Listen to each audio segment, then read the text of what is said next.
We're here today with Morgan Hunter, who we're welcoming home from the States after it was a little bit of a longer trip, I think, than you'd originally planned, wasn't it, Morgan? But just a great story, and it's we have a lot of fun catching up with Academy Southland graduates who have gone on to do some really remarkable things, and it's great to see athletes achieving things on the court. But I guess one of the goals of the academy is also to really support Southlanders to be able to achieve things as people as well. And that's something that as Subject today's been able to do. I won't embarrass you too much, Morgan. We'll go into the interview. But yeah, welcome to the show. Thank you. Yeah, thanks for the introduction. It's good to be here. 8 years. It's been quite a bit longer than what I originally anticipated, but finally home from the States. So happy to kind of share my experience. Awesome. So if we throw back, I guess, to early days, I mean, how did you get into basketball? What was the story there? So I actually started playing basketball when I was in primary school. So St. Teresa's, I was always quite active as a kid. And I think my parents thought it was a good outlet for me. And so started playing relatively young. And then it's just something that I fell in love with and was able to develop over a period of time. And I was fortunate to have a pretty consistent coach right throughout my career. So Bert Toby. He really kind of like developed this love for the game for me, and it's opened a lot of doors. Yeah, tell me a bit more about Bert. I mean, he's had a lot to do with your basketball career, hasn't he? Yeah, he has. So Bert was my first ever coach. Started coaching me when I was in elementary school, and then ended up coaching me for Hargest right through, and then did a lot of one-on-one work getting me into the trials for my New Zealand teams. So he probably knows me better than most people. I've probably spent more time with him than my family throughout my teen years with all the training that we did together. But he was the one that helped me get to the States, was able to get me a scholarship and help me kind of carve out that pathway. So I owe a lot to him. And I guess you had to forge a bit of a pathway in terms of basketball down here. I think Aaliyah Dunn's done some similar stuff in terms of junior tall ferns and that sort of thing. But I guess you probably didn't have a lot of other Southlanders doing the same sort of stuff at the time. No, it was a very untricked path at that point. I made junior tall ferns. I'd done a lot of the age group representative stuff for New Zealand, but in terms of going overseas and pursuing a scholarship, it really hadn't been done yet down here. And I had no idea how to even, approach the process of getting to America. And so it's quite funny how it ended up working, because I said to Bert after I graduated high school, I said, I have no clue what I want to do. I ended up taking a gap year and really thinking about it, because I didn't want to go to university and waste money studying something I had no intention of pursuing. So took some time and started to do some research, and Bert and I ended up actually kind of recruiting schools to look at me. We put a highlight tape together of all of my footage from, Hargest and Southland and New Zealand. And then we went online and looked at colleges in America and kind of thought, okay, which ones are going to be a good fit for me and my style, and sent my tape out to them in the hopes that they would like what they saw and offer me a full ride. And so I was just super fortunate that, I had his support. I had someone that was kind of backing me and helping me figure things out as I went. And also that I had two coaches that liked what they saw and offered me a full scholarship. So it's kind of crazy how it all unraveled. But I think if you believe in yourself and you're willing to take a risk, which it definitely was a risk. I look back on it now and I'm like, I'd never met my coach. I'd never been to that state before. I'd never been to North Dakota, never met my team, never seen the university. I literally just signed the papers, booked a one-way plane ticket to America, got on as a 19-year-old and left. And so, it's kind of crazy to look at what the basketballers have now in terms of their pathways and how established they are, because I was really just praying that it was going to work out and banking on the fact that my coaches were good people and I wasn't being duped. So yeah, very fortunate for the athletes now to kind of have those things established. Yeah, I think these days there's apps that you feed your footage into, and then the coaches go and look there, and a lot of that work is sort of done, isn't there? Like, how much of a Yeah. role, I guess, did being involved in the academy help, and through that whole process?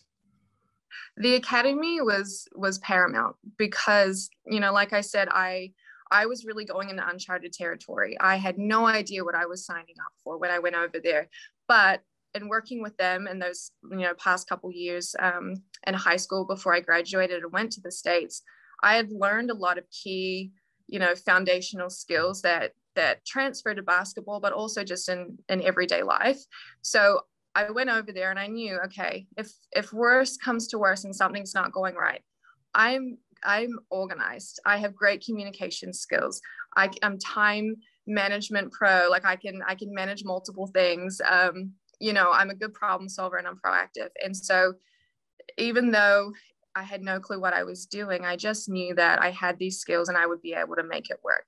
And that's something that they really kind of honed into us, is that at the end of the day, you're the only person that's going to have your best interests at heart, and you've got to advocate for yourself and you have to be proactive. If you want these things to happen, you've got to be able to do it, on your own, but hopefully you've got some support too. And so I went over knowing, I can do this. I've got these skills, and they really instilled that early on before I got over there. So I was very lucky. Once you got over there, was there a moment when you got over there where you thought, gee, have I done the right thing here? Yeah, there's college basketball is very different. It's kind of depending on the environment your coach creates.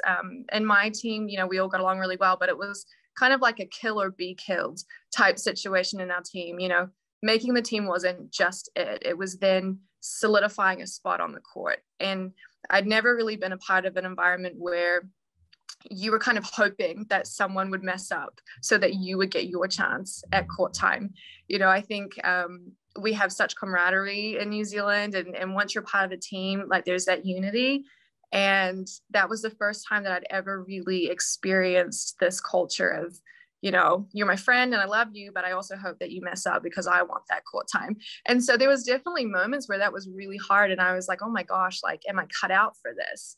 I'm not that cutthroat, I don't feel. And so, I definitely questioned it, but I think it made me a stronger person, and it helped you kind of realize who the people were that were in your corner and that were willing to support you and see you succeed. So, yeah. Pretty fascinating for someone who was studying psychology. I mean, tell me about the last sort of 7 years of study and work. Yeah, so I was a psych major in undergrad, and then I went on to become a school psychologist. I went to grad school after that for an additional 3 years, and yeah, so 7 years of psychology. It was really interesting because the mental skills piece that the academy had taught us was paramount in helping me get through some of these things in America. Because I suffered an injury. It was a career-ending injury. My senior year, I tore my Achilles. And I don't think I would have been able to make it through that and have the perspective I have now if I didn't have that coaching from the beginning, from the academy. So, when you're an athlete, it's kind of your whole life. And that was my identity. I identified as, I'm Morgan Hunter, the basketball player. And when I tore my Achilles, it was the first day of fall season, and it was gone. I didn't know who I was anymore. I wasn't good for the team. Mentally, I was not in a good headspace, and I really had to step back and kind of see, okay, what else is there to me? What else do I contribute? And I realized, like, I'm a student, I'm a friend, I'm a sister, I'm a daughter, I'm president of the student athlete committee, I'm an ambassador for the university. I have all of these other things, but I'd never looked at myself from that kind of lens before. And so for me, it was a really good learning experience to kind of hone into those mental skills, be able to look at it from a different perspective, focus on the positives and the new direction that my life was kind of taking me. That has now led me to this amazing career as a school psychologist, where I now get to help other students and athletes and teach them coping skills and mental skills and things that they can apply in their everyday life. So it's funny how things kind of become full circle. Yeah, absolutely. So I think in terms of the basketball, you had to sit out the first year, didn't you? There was an eligibility thing, and then so you had your second and third years. How did things go on the court? Yeah, so I lost it that first year of eligibility because of all of the basketball that I played for New Zealand. And so they kind of have weird rules, and they saw it as playing semi-professional. So I redshirted that first year. I played the second and third, and then I got injured my fourth year. So not the most stellar career, and not something that I had hoped was going to happen. But in those 2 years that I did play, so my sophomore and junior year, it was phenomenal. I think I was at a Division II school. We probably had about 4,000 students there, so not an overly big university, but the competition was so strong, even for a smaller league. And I think I really was able to hone in on my skills a lot more. You know, on top of team practices, you had one-on-one practices, you had, open gym, you had weights, you had metabolics, we had all of these things. And I think I was probably the fittest and the most refined athlete I'd ever been. So in terms of crafting my skills, I think it was incredible. And playing, when I was on the court playing, and when I was able to start, having the crowd around you and knowing you're playing at that level just felt like such a sense of accomplishment, because I was a 19-year-old from little old Chicago, New Zealand, playing, overseas. And so it felt pretty awesome to have made that. So cool. I can tell when you're talking about psychology, when you're talking about helping children in particular, it's something you're very passionate about. It is. Yeah. So I love my job.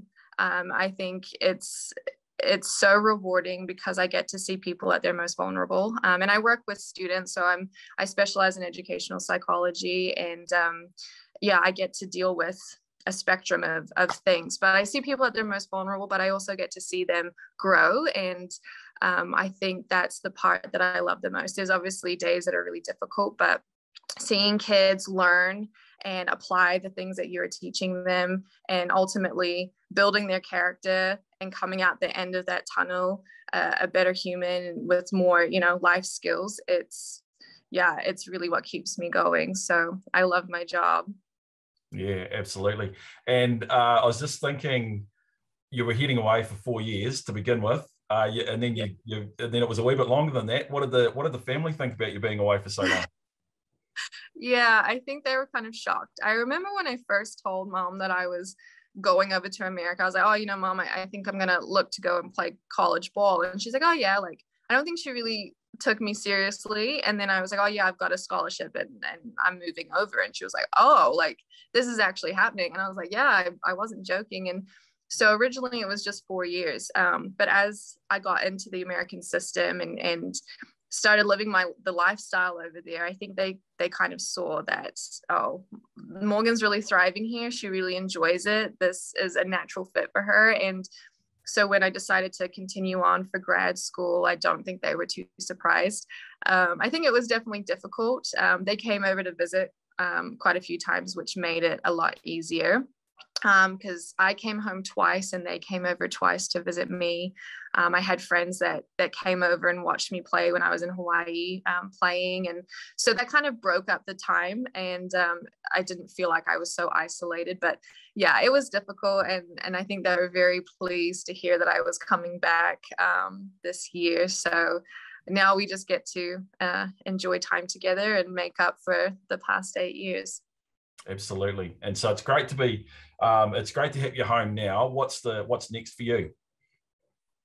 Yeah, so next steps, currently I'm waiting to get registered as a psychologist. So all my paperwork is with the board. And then once I'm registered, I can basically start applying for jobs. So I haven't really solidified what realm I'm going to be working in or where per se. I'm really open to just letting the opportunities come to me and just see what happens, because yeah, I think after living in America for 8 years, I could probably live and practice anywhere. And so I don't want to, you know, kind of put all my eggs in one basket. So I'm willing just to see what happens, but hoping to work in either New Zealand or Australia, and yeah, and give back to the community and help other students. Great. And there's a wee rumor that you're lacing the boots up once again. Yeah, no, that's true. So I started training this past week with Bert again, and there's a tournament coming up in Wakatipu that I've joined a team with some other Southland girls down here, and yeah, getting back into it. A little rusty. The old lungs aren't what they used to be, but yeah, I'm excited. It's good. It's kind of like riding a bike. The technique's still there. It's just the conditioning that I've got to get back into gear.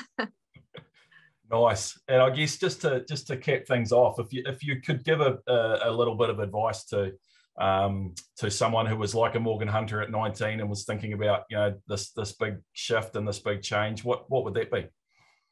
You know, I think the advice I would give from this perspective now, the 27-year-old Morgan that's been through it all, is, you know, if you're dedicated, if you are, you know, 100% about your sport, that's great, but make sure that you recognize the other things that are part of your life, you know, the other things that fill up your cup. Because something that my parents always said to me was, you know, you always need to have a plan B. In the event that something doesn't, you know, in the event that your career as an athlete doesn't work out, you've got to have something else to fall back on. And I think I was so focused on just being this basketballer that I didn't realize all the other things that made Morgan. And I think if you keep those other things in mind and hone those other skills as well as your sport, you're going to become a well-rounded individual. And in the event that something doesn't work out, you're going to have other options. And so, yeah, don't push those other things into the background. They are just as important as your sport. And those are things that make you who you are as well. So. Awesome. What a great way to finish. Hey, thank you very much for spending some time with us today, Morgan. All the best for the future. Thank you so much. I appreciate you having me.